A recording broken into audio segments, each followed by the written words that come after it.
ਦੋਸਤੋ, ਇਸ ਕਹਾਣੀ ਦਾ ਸਹੀ ਮਜ਼ਾ ਲੈਣ ਲਈ ਹੈੱਡਫੋਨਸ ਜ਼ਰੂਰ ਲਗਾਓ। ਇਹ ਸੱਚੀ ਘਟਨਾ ਹੈ ਜਿਸ ਨੂੰ ਆਪਣੀ ਅੱਖਾਂ ਦੇ ਸਾਹਮਣੇ ਘਟਦਾ ਹੋਇਆ ਮਹਿਸੂਸ ਕਰੋ। ਤਾਂ ਫਿਰ ਦੇਰੀ ਨਾ ਕਰਦੇ ਹੋਏ ਸ਼ੁਰੂ ਕਰਦੇ ਹਾਂ ਇਸ ਕਹਾਣੀ ਨੂੰ। ਦੋਸਤੋ, ਮੈਂ ਗੁਰਮੀਤ। ਜ਼ਿੰਦਗੀ ਵਿੱਚ ਕਦੇ-ਕਦੇ ਅਸੀਂ ਇਹੋ ਜਿਹੀ ਘਟਨਾਵਾਂ ਤੋਂ ਗੁਜ਼ਰਦੇ ਹਾਂ ਜਿਨ੍ਹਾਂ ਦੇ ਬਾਰੇ ਬਾਅਦ ਵਿੱਚ ਅਸੀਂ ਸੋਚ ਕੇ ਯਕੀਨ ਨਹੀਂ ਕਰ ਪਾਉਂਦੇ। ਇਹ ਕਹਾਣੀ ਵੀ ਕੁਝ ਇਹੋ ਜਿਹੀ ਹੈ। ਆਓ ਸੁਣਦੇ ਹਾਂ ਰਾਕੇਸ਼ ਦੀ ਕਹਾਣੀ। ਮੇਰਾ ਨਾਮ ਰਾਕੇਸ਼ ਹੈ।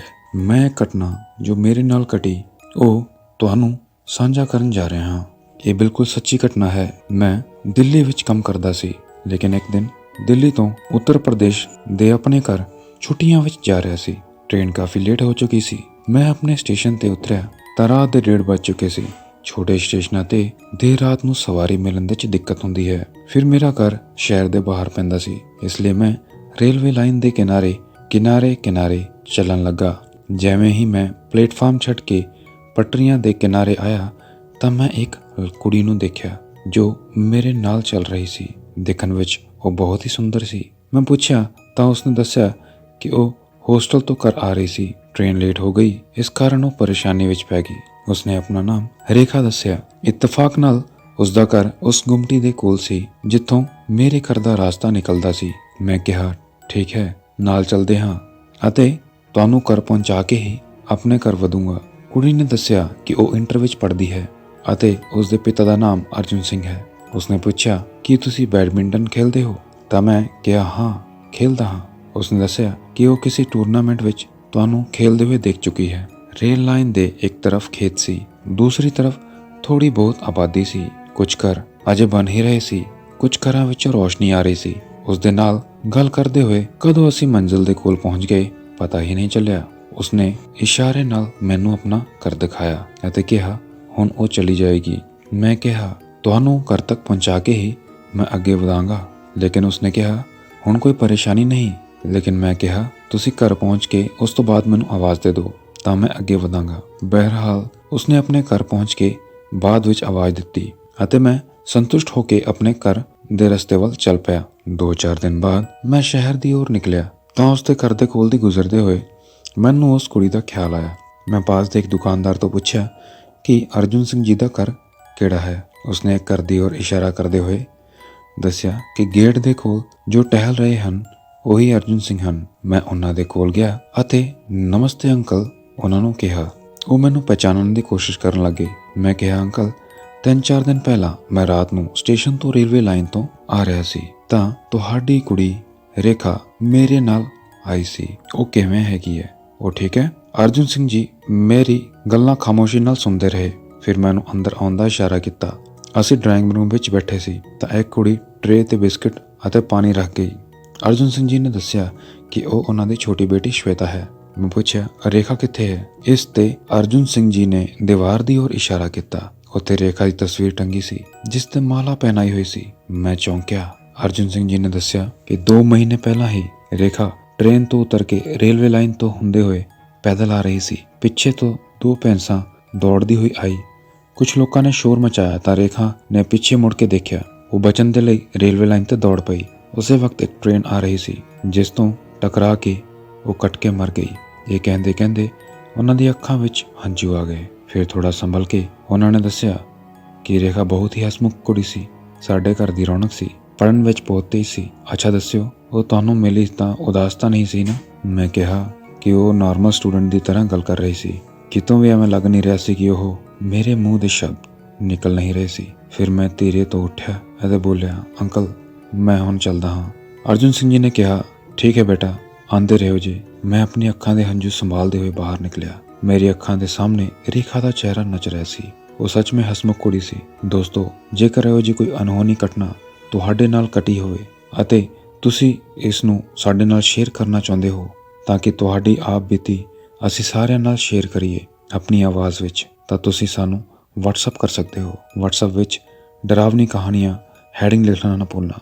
ਇੱਕ ਜ਼ਰੂਰੀ ਗੱਲ ਦੋਸਤੋ, ਤੁਹਾਨੂੰ ਇਹ ਕਹਾਣੀ ਕਿਹੋ ਜਿਹੀ ਲੱਗੀ ਕਿਰਪਾ ਕਰਕੇ ਕਮੈਂਟ ਕਰਕੇ ਜ਼ਰੂਰ ਦੱਸਣਾ ਅਤੇ ਹਾਂ, ਸਬਸਕ੍ਰਾਈਬ ਕਰਨਾ ਨਾ ਭੁੱਲਣਾ। ਤੁਹਾਡੇ ਵੀਰ ਨੂੰ ਤੁਹਾਡੇ ਸਹਿਯੋਗ ਦੀ ਲੋੜ ਹੈ। ਸਬਸਕ੍ਰਾਈਬ ਕਰਨਾ ਬਿਲਕੁਲ ਫ੍ਰੀ ਹੈ। ਹੁਣੇ ਸਬਸਕ੍ਰਾਈਬ ਕਰੋ। ਹੁਣ ਚੱਲਦੇ ਹਾਂ ਆਪਣੀ ਅਗਲੀ ਕਹਾਣੀ ਦੀ ओर। ਅਸੀਂ ਇੱਕ ਐਸੀ ਦੁਨੀਆ ਦੇ ਵਿੱਚ ਰਹਿੰਦੇ ਹਾਂ ਜਿੱਥੇ ਹਰ ਮੋੜ ਤੇ ਇਨਸਾਨਾਂ ਦੇ ਭੀਤਰ ਡਰ ਅਤੇ ਸਿਹਰਨ ਪੈਦਾ ਕਰਨ ਵਾਸਤੇ ਆਤਮਾਵਾਂ ਅਤੇ अन्य ਸ਼ੈਤਾਨੀ ਸ਼ਕਤੀਆਂ ਆਪਣਾ ਰੂਪ ਦਿਖਾਉਂਦੀਆਂ ਰਹਿੰਦੀਆਂ ਹਨ। ਹੁਣ ਤੁਸੀਂ ਭਲੇ ਹੀ ਇਸ ਤੱਥ ਤੇ ਯਕੀਨ ਨਾ ਕਰੋ, ਲੇਕਿਨ ਤੁਹਾਡੀ ਹਰ ਹਰਕਤ ਤੇ ਹਰ ਕਦਮ ਤੇ ਬੁਰੀ ਅਤੇ ਅੱਛੀ ਆਤਮਾਵਾਂ ਦੀ ਨਜ਼ਰ ਰਹਿੰਦੀ ਹੈ। ਇਹ ਆਤਮਾਵਾਂ ਤੁਹਾਨੂੰ ਇੱਕ ਪਲ ਵੀ ਇਕੱਲਿਆਂ ਨਹੀਂ ਛੱਡਦੀਆਂ। ਹਾਂ, ਕਈ ਵਾਰ ਭੀੜ ਭਾੜ ਤੋਂ ਬਚਦੇ ਹੋਏ ਉਹ ਤੁਹਾਨੂੰ ਅਕੇਲੇਪਨ ਵਿੱਚ ਆਪਣੇ ਹੋਣ ਦਾ ਅਹਿਸਾਸ ਕਰਵਾਉਂਦੀਆਂ ਰਹਿੰਦੀਆਂ ਹਨ। ਐਸੀ ਹੀ ਇੱਕ ਘਟਨਾ ਤੋਂ ਅਸੀਂ ਅੱਜ ਤੁਹਾਨੂੰ ਰੂਬਰੂ ਕਰਾਉਣ ਜਾ ਰਹੇ ਹਾਂ, ਜੋ ਕੋਈ ਕਹਾਣੀ ਨਹੀਂ ਬਲਕਿ ਇੱਕ ਆਮ ਇਨਸਾਨ ਦੇ ਨਾਲ ਘਟੀ ਇੱਕ ਖੌਫਨਾਕ ਘਟਨਾ ਹੈ। ਆਓ ਸੁਣਦੇ ਹਾਂ। ਗੱਲ ਅੱਜ ਤੋਂ ਕੁਝ 5-10 ਸਾਲ ਪੁਰਾਣੀ ਹੈ। ਅਸ਼ੋਕ ਨਾਮ ਦਾ ਇੱਕ ਵਿਅਕਤੀ, ਜਿਸ ਦਾ ਪਿੰਡ ਪੂਰਬੀ ਉੱਤਰ ਪ੍ਰਦੇਸ਼ ਦੇ ਇੱਕ ਕਸਬਾਈ ਇਲਾਕੇ ਵਿੱਚ ਸੀ। ਵੈਸੇ ਤਾਂ ਉਹ ਦਿੱਲੀ ਦੇ ਵਿੱਚ ਨੌਕਰੀ ਕਰਦਾ ਸੀ, ਲੇਕਿਨ ਘਰ ਆਏ ਹੋਏ ਕਾਫੀ ਸਮੇਂ ਬੀਤ ਚੁੱਕਾ ਸੀ, ਇਸ ਲਈ ਛੁੱਟੀ ਲੈ ਕੇ ਉਹ ਘਰ ਆਇਆ ਹੋਇਆ ਸੀ। ਇਹ ਇਲਾਕਾ ਬੇਹੱਦ ਸੁੰਨਸਾਨ ਅਤੇ ਘਣੀ ਝਾੜੀਆਂ ਵਿੱਚ ਬਸਿਆ ਹੋਇਆ ਸੀ ਅਤੇ ਇਹਨਾਂ ਘਣੀ ਝਾੜੀਆਂ ਦੇ ਵਿੱਚ ਸ਼ਾਮ ਦੇ ਸਮੇਂ ਅਕਸਰ ਸੰਨਾਟਾ ਪਸਰਿਆ ਰਹਿੰਦਾ ਸੀ। ਅਸ਼ੋਕ ਨੂੰ ਬਚਪਨ ਤੋਂ ਹੀ ਛੱਤ ਤੇ ਸੌਣ ਦੀ ਆਦਤ ਸੀ ਅਤੇ ਵੱਡੇ ਹੋਣ ਦੇ ਬਾਅਦ ਜਦ ਵੀ ਉਹ ਪਿੰਡ ਜਾਂਦਾ ਤਾਂ ਆਪਣੇ ਘਰ ਦੀ ਖੁੱਲੀ ਛੱਤ ਤੇ ਹੀ ਸੌਂਦਾ ਸੀ। ਲੇਕਿਨ ਇੱਕ ਰਾਤ ਛੱਤ ਤੇ ਸੌਣਾ ਹੀ ਉਸਦੇ ਲਈ ਮਹਿੰਗਾ ਸਾਬਿਤ ਹੋਇਆ, ਕਿਉਂਕਿ ਇਹ ਉਹ ਰਾਤ ਸੀ ਜਦ ਉਸਦਾ ਸਾਹਮਣਾ ਇੱਕ ਐਸੇ ਸਾਏ ਨਾਲ ਹੋਇਆ ਜੋ ਨੁਕਸਾਨ ਪਹੁੰਚਾਉਣ ਦੇ ਉਦੇਸ਼ ਤੋਂ ਉਸਦੇ ਕੋਲ ਆਇਆ। ਲੇਕਿਨ ਅਸ਼ੋਕ ਦੀ ਸੂਝ-ਬੂਝ ਦੀ ਵਜ੍ਹਾ ਦੇ ਨਾਲ ਉਹ ਬਾਲ-ਬਾਲ ਬਚ ਸਕਿਆ। ਇੱਕ ਵਾਰ ਦੀ ਗੱਲ ਹੈ, ਰਾਤ ਦਾ ਕਰੀਬ 1 ਵਜੇ ਹੋਇਆ ਸੀ। ਅਚਾਨਕ ਕਿਸੇ ਆਵਾਜ਼ ਤੋਂ ਅਸ਼ੋਕ ਦੀ ਨੀਂਦ ਖੁੱਲ ਗਈ। ਉਹ ਆਪਣੀ ਚਾਰਪਾਈ ਤੇ ਉੱਠ ਕੇ ਛੱਤ ਦੀ ਰੇਲਿੰਗ ਦੇ ਕੋਲ ਜਾ ਕੇ ਆਸ-ਪਾਸ ਦੇਖਣ ਲੱਗਾ।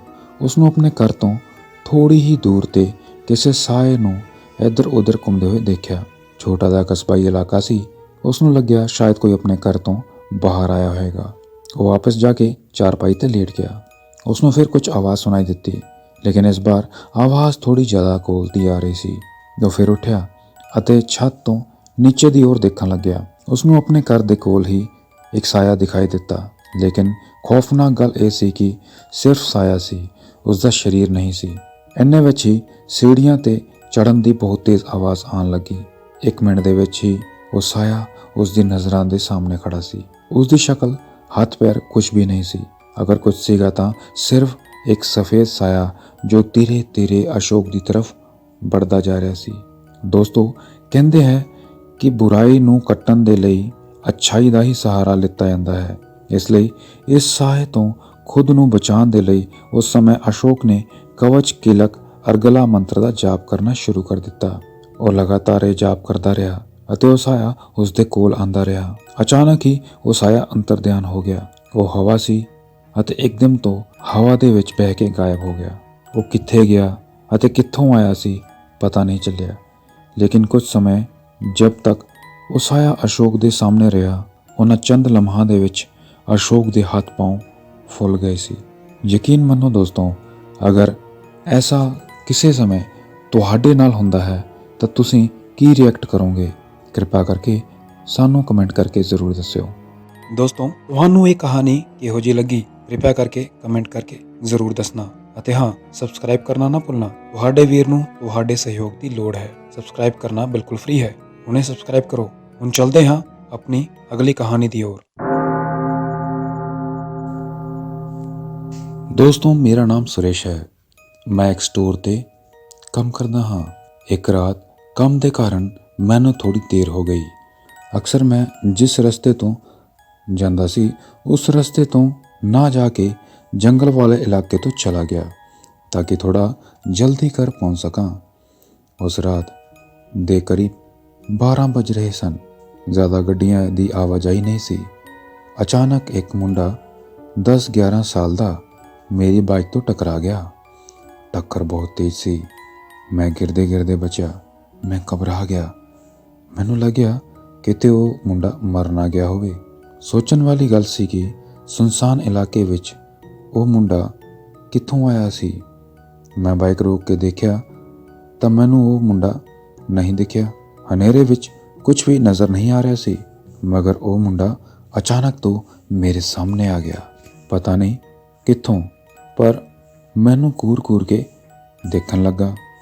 ਮੈਂ ਚੈਨ ਦੀ ਸਾਹ ਲਿੱਤੀ ਕਿ ਚਲੋ ਉਸ ਨੂੰ ਕੋਈ ਸੱਟ ਤਾਂ ਨਹੀਂ ਲੱਗੀ ਅਤੇ ਬਾਈਕ ਤੇ ਬੈਠ ਕੇ ਚੱਲਣ ਲੱਗਾ। ਉਹ ਮੁੰਡਾ ਵੀ ਮੇਰੇ ਨਾਲ ਭੱਜਣ ਲੱਗਾ। ਉਹ ਹੁਣ ਵੀ ਮੇਰੇ ਨਾਲ ਹੀ ਭੱਜ ਰਿਹਾ ਸੀ। ਪਰ ਹੈਰਾਨੀ ਦੀ ਗੱਲ ਇਹ ਸੀ ਕਿ ਉਹ ਮੈਨੂੰ ਅਜੇ ਵੀ ਘੂਰ-ਘੂਰ ਕੇ ਦੇਖ ਰਿਹਾ ਸੀ। ਉਸ ਦੀ ਨਜ਼ਰ ਸੜਕ ਦੀ ਤਰਫ ਬਿਲਕੁਲ ਵੀ ਨਹੀਂ ਸੀ। ਉਹ ਸਿਰਫ ਮੇਰੀ ओर ਹੀ ਦੇਖ ਰਿਹਾ ਸੀ। ਮੈਂ ਬਾਈਕ ਦੀ ਸਪੀਡ ਵਧਾ ਦਿੱਤੀ, ਮਗਰ ਉਹ ਮੁੰਡਾ ਹੋਰ ਤੇਜ਼ ਭੱਜਣ ਲੱਗਾ। ਮੈਂ ਜਿੰਨੀ ਤੇਜ਼ ਬਾਈਕ ਚਲਾਉਂਦਾ ਉਹ ਵੀ ਉਨੀ ਤੇਜ਼ ਭੱਜਣ ਲੱਗਦਾ। ਮੇਰੀ ਸਪੀਡ 80 ਦੇ ਆਸ-ਪਾਸ ਪਹੁੰਚ ਗਈ, ਮਗਰ ਉਹ ਮੁੰਡਾ ਮੇਰੇ ਨਾਲ ਭੱਜਦਾ ਰਿਹਾ ਅਤੇ ਇੱਕ ਵਾਰ ਵੀ ਉਸਨੇ ਸਾਹਮਣੇ ਸੜਕ ਦੀ ओर ਨਹੀਂ ਦੇਖਿਆ। ਮੈਂ ਕਾਫੀ ਡਰਨ ਲੱਗਾ। ਮੈਂ ਭਗਵਾਨ ਨੂੰ ਯਾਦ ਕਰਨ ਲੱਗਾ ਅਤੇ ਉਸ ਦੀ ਤਰਫ ਬਿਲਕੁਲ ਵੀ ਨਹੀਂ ਦੇਖ ਰਿਹਾ ਸੀ। ਜੈਸੇ ਤੈਸੇ ਮੈਂ ਘਰ ਪਹੁੰਚ ਗਿਆ। ਮੈਂ ਆਪਣੇ ਆਸ-ਪਾਸ ਦੇਖਿਆ ਤਾਂ ਉਹ ਮੁੰਡਾ ਹੁਣ ਕਿਤੇ ਵੀ ਨਹੀਂ ਸੀਗਾ, ਮਗਰ ਉਸ ਰਾਤ 2-3 ਵਾਰ ਦਰਵਾਜ਼ਾ ਖਟਖਟਾਉਣ ਦੀ ਆਵਾਜ਼ ਆਈ। ਇੱਕ ਵਾਰ ਮੈਂ ਖੋਲ੍ਹ ਕੇ ਦੇਖਿਆ ਵੀ, ਪਰ ਉੱਥੇ ਕੋਈ ਨਹੀਂ ਸੀ। ਐਸਾ 2-3 ਦਿਨ ਤੱਕ ਚੱਲਦਾ ਰਿਹਾ।